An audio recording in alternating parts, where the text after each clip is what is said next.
ये सर देखिए, बजट के अराउंड भी बहुत सारे लोग प्लानिंग करते हैं।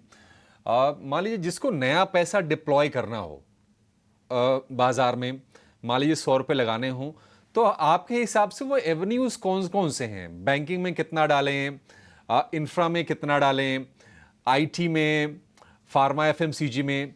जरा ये एलोकेशन जरा बताइए सर कि कितने कितने डालने हैं, अगर आपको कौन से आकर्षक लग रहे हैं सेक्टर अभी? देखिए, मैं तो अगर रिटेल इन्वेस्टर है, मैं तो उनको बोलूँगा कि लार्ज कैप म्यूचुअल फंड या निफ्टी के ETF यही मुझे इस समय ज़्यादा अच्छे लग रहे हैं, क्योंकि मिड और स्मॉल कैप में थोड़ा वैल्यूएशन जो है स्ट्रेच लग रहा है। तो मेरे हिसाब से लार्ज कैप्स जो है इस समय काफ़ी अच्छे लग रहे हैं। मैं तो ये भी बोलूँगा कि बजट के लिए थोड़ा वेट करके देखें कि बजट में क्या आता है, क्योंकि मार्केट ऑलरेडी काफ़ी रैली हो चुकी है। अगर कुछ बजट में कुछ आया तो उसके हिसाब से जो है आगे का इन्वेस्टमेंट का देख सकते हैं। जो पहले से इन्वेस्टेड है वो तो है ही, तो ऐसा नहीं है कि मार्केट यहाँ से कोई मेजर मूव इमीडिएटली देगा। ओवर अ पीरियड ये आपको रिटर्न्स देते रहेंगे, बट एक बजट का जो है वेट कर सकते हैं मेरे हिसाब से कि ये आपको एंट्री पॉइंट भी मिल सकती है अच्छी।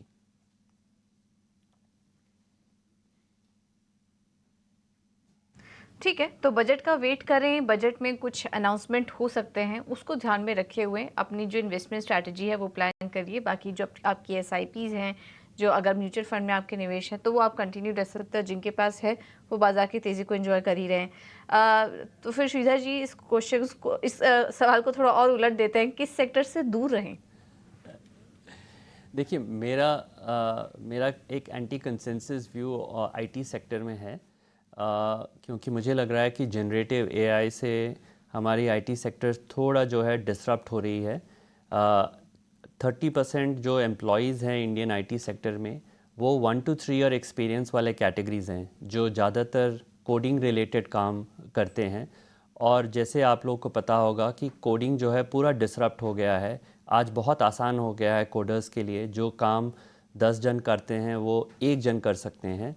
और अगर आप नंबर्स भी देखें लास्ट ईयर का, जो टॉप 4 अगर हम IT कंपनीज देखें, उनके जो एम्प्लॉय काउंट थे वो 10% से गिर गए लास्ट ईयर।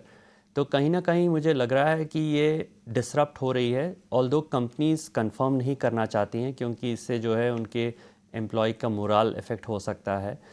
बट ये एक स्पेस जो है बहुत ध्यान में रखना पड़ेगा, क्योंकि जनरेटिव AI में जो चेंजेस आ रही हैं हर दिन, वो जो स्पीड से आ रही है वो अंदाज़ लगाना भी बहुत मुश्किल हो रहा है। तो मैं इस पे ज़रा कॉशियस रहूँगा। ये है। एंड जनरली मैंने जो बोला कि मिड एंड स्मॉल कैप थोड़े उनके वैल्यूएशंस हाई हैं। तो दूसरा मैं बोल सकता हूँ कि PSUs इन जनरल, हम जो है PSUs में बहुत बुलिश थे। अगर आप हमारी पहले की भी इंटरव्यूज़ देखें, जो कंपनीज़ हम PSUs जो 5 और 10 PE पे लेते थे, आज वही रेवेन्यू मल्टीपल 10 और 15 की वैल्यूएशंस पे ट्रेड हो रही हैं। तो वहाँ पे भी थोड़ा एक कॉशन बनता है।